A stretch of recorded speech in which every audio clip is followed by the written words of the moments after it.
할렐루야. 오늘도 말씀을 통해서 주시는 은혜와 깨달음이 넘치는 시간 되기를 주님의 이름으로 소망합니다. 요즘을 보고 AI 시대라고 합니다.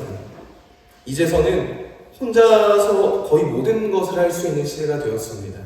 제가 모르는 분야도 사진 한 장을 보내거나 또 설명 한 줄이면 제가 원하는 답을 찾아주고 해결해 줍니다. 얼마나 편한지 모르겠어요. 한번 사용해 보면은 다시 안 쓸 수가 없습니다. 그런데 이 편리함은 단지 정보에만 있지도 않습니다. 우리의 일상 전체가 바뀌고 있는 거예요. 핸드폰 하나만 있으면 혼자 집에 있어도 심심하지 않고, 혼자 밥을 먹어도 심심하지 않고, 혼자 집에서 OTT로 영화를 보고, 혼자 시간을 보내는 것이 이제는 너무나 자연스러운 일상이 되어버렸습니다. 예전에는 무엇을 하려면 사람을 만나야 했습니다. 정보를 얻거나 배우려면 사람을 만나 배워야 했습니다. 도움을 받으려면 관계가 필요했습니다. 그런데 지금은 어떻습니까? 이제 사람을 찾기 전에 먼저 인공지능을 찾는 시대라는 겁니다. 궁금한 것이 있으면 사람보다 훨씬 더 빠르고 정확하게 알려주기 때문입니다.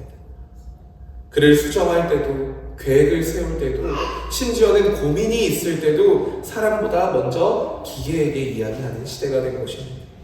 그래서 이제는 정말 사람들과 굳이 관계를 맺지 않아도 혼자서도 살아갈 수 있는 시대가 된 것처럼 보입니다. 혼자서 배우고 혼자서 일하고 심지어는 위로까지 받을 수 있는 시대가 됐습니다. 그런데 이렇게 모든 것이 편리해지고 혼자서도 충분히 살아갈 수 있는 시대가 된 것 같은데 여전히 사람들은 외로움을 이야기하고 관계 어려움을 말한다는 것입니다. 왜 그렇습니까? 우리가 기술을 잘못 사용해서일까요? 아닙니다. 인간의 본질은 바뀌지 않기 때문입니다. 성경에서 말하는 인간은 혼자 완성되는 존재가 아니라 관계 속에서 살아가도록 지음받은 존재라는 거예요. 그래서 아무리 기술이 발전해도 아무리 혼자서 많은 일을 할 수 있어도 관계가 없으면 인간은 온전해질 수가 없습니다. 하나님과의 관계, 사람과의 관계가 바로 설 때 비로소 인간은 온전해지기 시작하는 겁니다. 그래서 우리는 질문하게 됩니다. 하나님은 인간을 어떻게 만드셨는가? 정말 중요합니다. 왜? 우리가 사람이기 때문이죠. 이 질문에 대한 답이 바로 창세기 말씀입니다. 지난 주일에 우리는 창세기 1절 말씀을 통해서 하나님이 이 세상을 어떻게 창조하셨는지를 함께 보았습니다. 빛이 있으라 하시니 빛이 있었고 하나님의 말씀으로 혼돈이 질서로 바뀌게 되고 흑암이 아름다운 창조로 바뀌게 되는 것을 보았습니다. 그리고 그 창조의 절정이 무엇이라고요? 바로 우리들, 사람입니다. 하나님의 형상대로 지음받은 사람, 그 존재가 창조의 중심이었습니다. 그런데 오늘 우리가 읽은 이 창세기 2장은 그 인간을 더 깊이 들여다보는 말씀입니다. 1장은 하나님이 무엇을 하셨는가를 보여준다면 2장은 그 안에서 인간이 어떻게 살아야 하는가를 보여주는 말씀입니다. 그래서 오늘 말씀은 단순한 창조 이야기가 아니라 하나님이 사람을 어떻게 살게 하시는가를 볼 수 있는 존재의 방식에 대한 말씀인 것입니다. 본문 4절 말씀 함께 읽겠습니다. 이것이 천지가 창조될 때에 하늘과 땅의 내력이니 여호와 하나님이 땅과 하늘을 만드시던 날에. 아멘. 이 말씀에서 매우 중요한 변화를 볼 수 있습니다. 1장에서는 하나님께서 하늘과 땅을 창조하시고 그 안에 모든 영역을 질서 있게 세워나가십니다. 위에서 아래를 내려보는 시선, 우주 전체를 바라보는 시선이었습니다. 그런데 2장을 들어오면서 표현의 순서가 바뀝니다. 4절을 보면은 하늘과 땅을 언급하고 그 다음에 어떻게 바뀝니까? 땅과 하늘입니다. 이것은 단순한 문장의 변화가 아니라 하나님의 시선이 이동되고 있음을 보여주는 것입니다. 우주 전체를 향하던 시선이 이제 땅으로, 그 땅 위에서 살아갈 인간에게로 집중되고 있는 것입니다. 이어서 5절 말씀 보겠습니다. 여호와 하나님이 땅에 비를 내리지 아니하셨고 땅을 갈 사람도 없었으므로 들에는 초목이 아직 없었고 밭에는 채소가 나지 아니하였으며. 이 말씀을 읽다 보면은 자연스럽게 이런 질문이 떠오를 수도 있습니다. 이미 창세기 1장에서는 하나님께서 식물도 만드셨는데, 초목을 만드셨다고 말씀하셨는데 왜 여기서는 초목이 없고 채소가 없다고 말할까? 이 부분은 조금 이해가 필요합니다. 여기서 말하는 초목과 채소는 단순히 모든 식물을 의미하는 것이 아닙니다. 여기서 말하는 것은 사람과 관련된 식물이라는 겁니다. 쉽게 말하면 사람이 키우는 식물, 사람이 돌보는 밭, 사람이 먹고 살아가는 환경, 즉 사람의 삶과 직접 연결된 식물을 가리키는 표현입니다. 그래서 이 본문은 식물이 전혀 없었다라는 말이 아니라 사람이 살아갈 환경이 아직 준비되지 않았다는 것을 보여주는 것입니다. 성경은 그 이유를 두 가지로 설명합니다. 첫 번째로는 비가 내리지 않았고, 두 번째로는 땅을 갈 사람이 없었다는 겁니다. 땅을 내려야, 비가 내려야 땅이 살아나고, 그래야 사람이 경작할 수 있습니다. 그래야 사람이 먹고 살아갈 수 있습니다. 즉 이 말씀은 단순한 자연 설명이 아니라 하나의 중요한 사실을 우리에게 보여주는 것입니다. 땅은 사람과 분리된 공간이 아니라 사람과 깊이 연결된 공간이라는 것입니다. 겉으로 보면은 이미 다 완벽하게 만들어진 것처럼 보입니다. 땅도 있고 환경도 있고 살 수 있는 조건도 갖추어진 것처럼 보이지만 성경은 그 상태를 완성이라고 말하지 않습니다. 왜입니까? 아직 사람이 없기 때문입니다. 예를 들어 온갖 정성 들여서 집을 하나 지었습니다. 좋은 가구도 최신형으로 다 들여놓았습니다. 그런데 그 안에 사람이 안 사는 거예요. 사람이 없습니다. 그 집을 완성된 집이라고 말할 수 있을까요? 아닙니다. 사람이 들어가야 비로소 집이 되는 것입니다. 창세기 2장은 바로 그 이야기를 하고 있는 것입니다. 사람이 있어야 세상이 비로소 의미를 갖게 된다. 이 말은 인간이 하나님보다 중요하다라는 말이 아닙니다. 오히려 그 반대입니다. 하나님께서 사람을 얼마나 중요하게 생각하시는지, 여기시는지를 보여주는 것입니다. 하나님께서는 세상을 만드시고 사람을 마지막에 만드셨습니다. 이것은 단순히 순서가 아니라 이제 사람이 살아갈 준비가 되었다는 선언이고 창조가 그 목적을 향해 나아가기 시작했다는 것입니다. 사랑하는 성도 여러분, 이 말씀을 우리의 삶에 비추면 분명해집니다. 우리는 우연히 존재하는 존재가 아니라는 거예요. 사람 중에 그런 사람들이 있습니다. 아, 나는 왜 태어났지? 아, 나는 태어나고 싶지 않았는데 태어났어. 이렇게 고백하는 사람이 있습니다. 그러나 우리는 그냥 세상에 던져진 존재가 아니라는 거예요. 하나님께서 의도하시고 하나님께서 계획하시고 반드시 이 땅에 필요하기 때문에 이 땅에 두신 존재라는 것입니다. 그래서 우리는 혼자 의미를 만드는 존재가 아니라 나를 지으신 하나님 안에서, 그리고 하나님이 두신 자리 속에서 의미를 발견하며 살아가는 존재라는 겁니다. 그렇다면 이제 하나님께서 그 사람을 어떻게 만드셨는지 7절 말씀 함께 보겠습니다. 여호와 하나님이 땅의 흙으로 사람을 지으시고 생기를 그 코에 불어넣으시니 사람이 생명이 되니라. 아멘. 이 말씀은 성경 전체에서 인간이 어떤 존재인지를 가장 분명하게 보여주는 구절입니다. 인간의 본질이라고 할 수 있죠. 먼저 하나님은 사람을 땅의 흙으로 사람을 지으셨다라고 말씀합니다. 우리가 무엇이라고요? 흙입니다. 흙. 흙이라는 것은 어떤 것입니까? 손으로 쥐면 흩어지고 바람에 불면 흩날려 갑니다. 시간이 지나면 사라지는 존재라는 거예요. 인간의 출발은 화려하지 않았습니다. 대단하지 않았습니다. 성경은 우리를 그 흙으로 시작된 존재라고 말하는 거예요. 이 말씀은 우리가 어떤 존재인지를 정확하게 알게 하시는 말씀입니다. 우리는 스스로 강한 존재가 아닙니다. 스스로 완전한 존재가 아닙니다.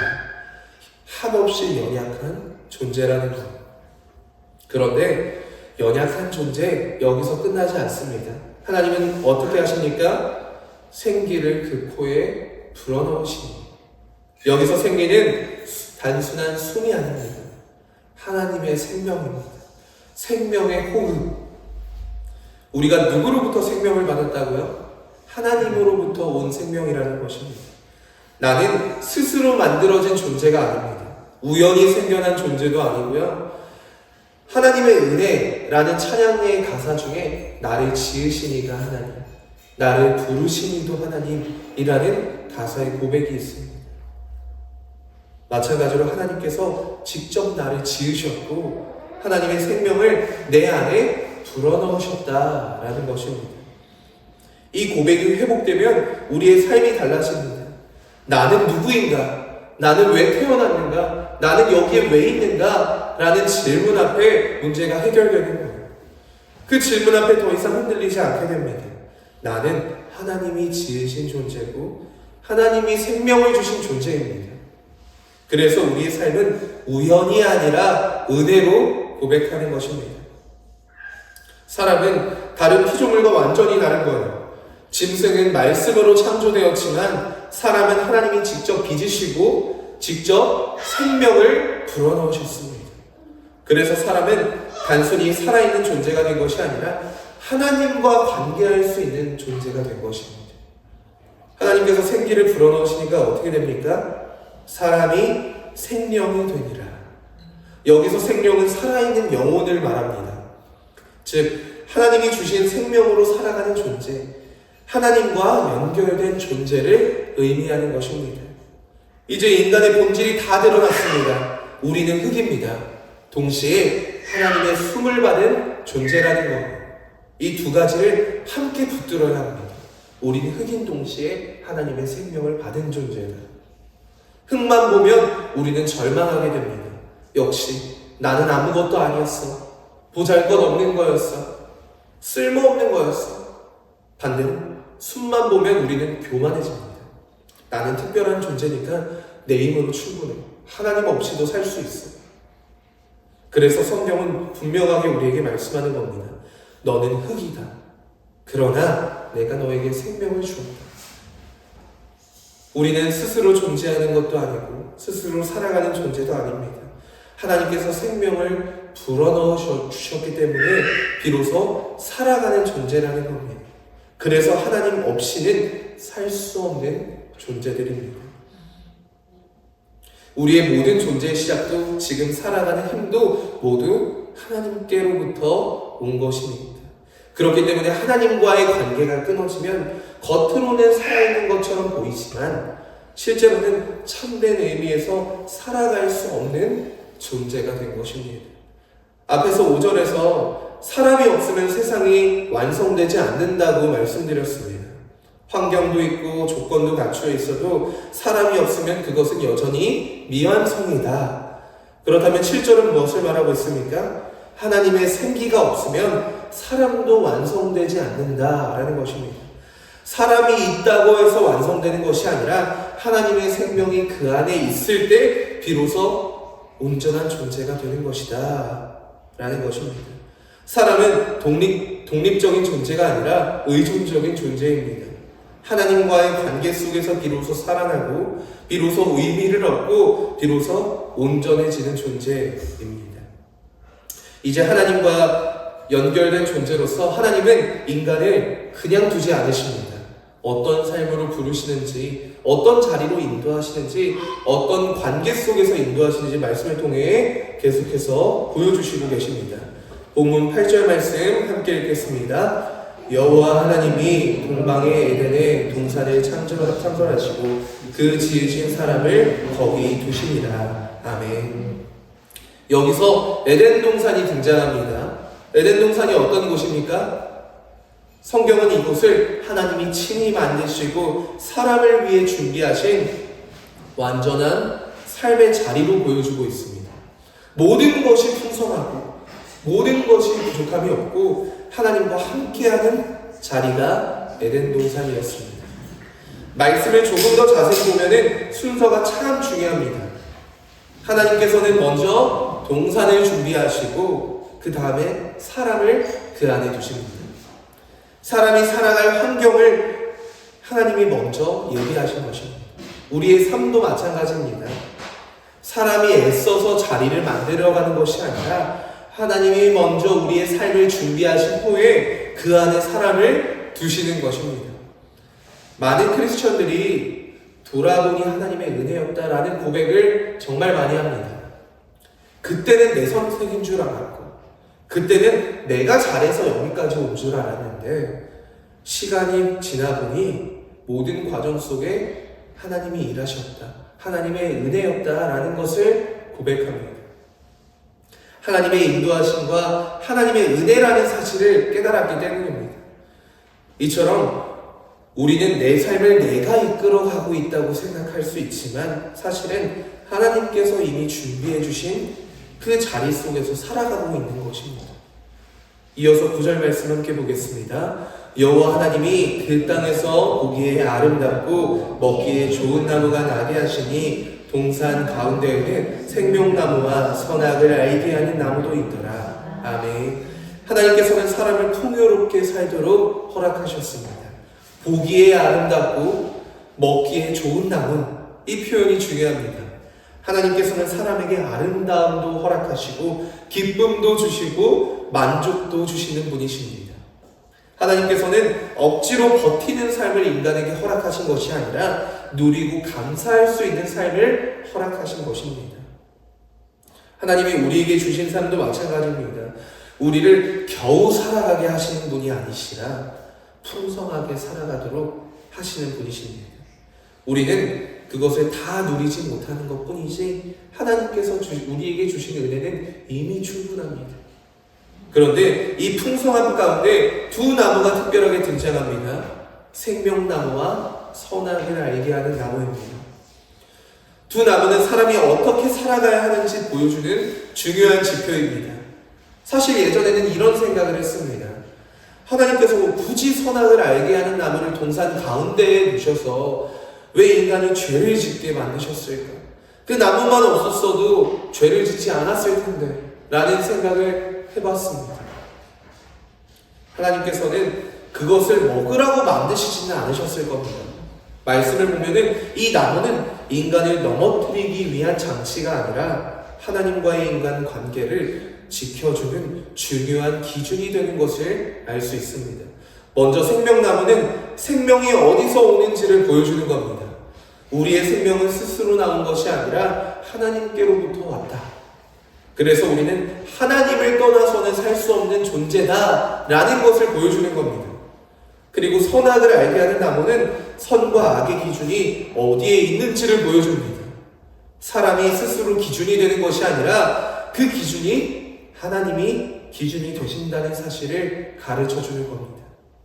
하나님께서는 사람에게 풍성한 자유를 주셨습니다. 동산의 모든 것을 마음껏 누릴 수 있도록 허락하셨습니다. 그러나 동시에 하나의 경계를 주신 겁니다. 이 경계는 우리의 자유를 제한하기 위한 경계가 아니라 하나님과의 관계를 지키기 위한 은혜의 울타리인 셈입니다. 하나님의 존재를 잊지 않고 하나님과의 관계를 지키고 살아가도록 세우신 것입니다. 결국 에덴 동산은 풍성함이 있는 자리이면서 동시에 하나님과의 관계 안에서 살아가는 자리입니다. 자유는 있지만 그 자유가 하나님 안에서 머무는 자유입니다. 참된 자유는 내가 마음대로 하는 것이 참된 자유가 아니라 아무 제한 없이 사는 것이 아니라 하나님 안에서 올바른 방향을 가지고 살아가는 것이 참된 자유입니다. 이제 하나님은 그 자리에서 사람에게 사명을 맡기시고 어떻게 살아가야 하는지를 더 분명하게 보여주십니다.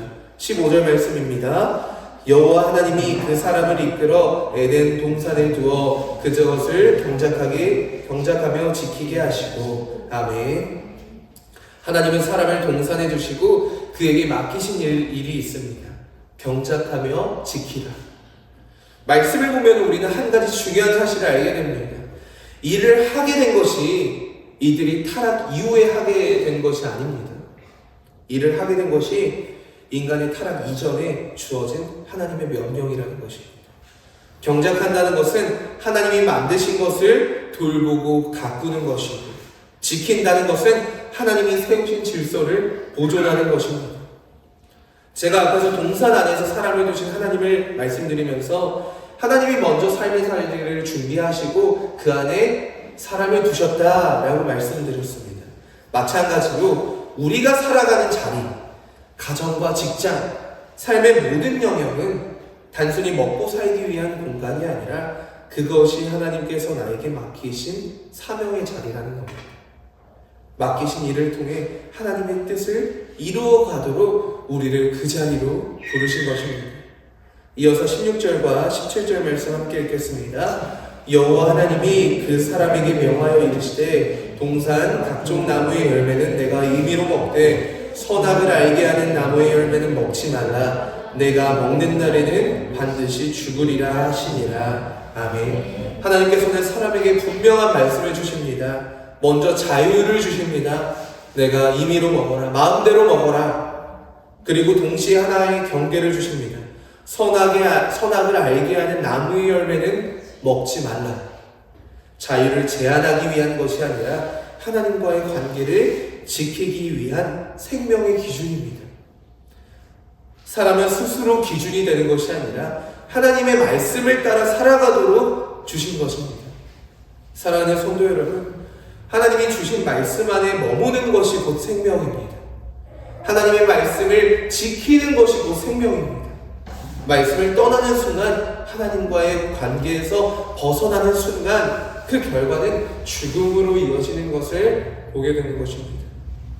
그래서 에덴동산의 삶은 하나님이 허락하신 풍성한 자유를 누리면서 사역을 감당하며 하나님의 말씀 안에 머무는 삶이 에덴동산의 삶이었습니다.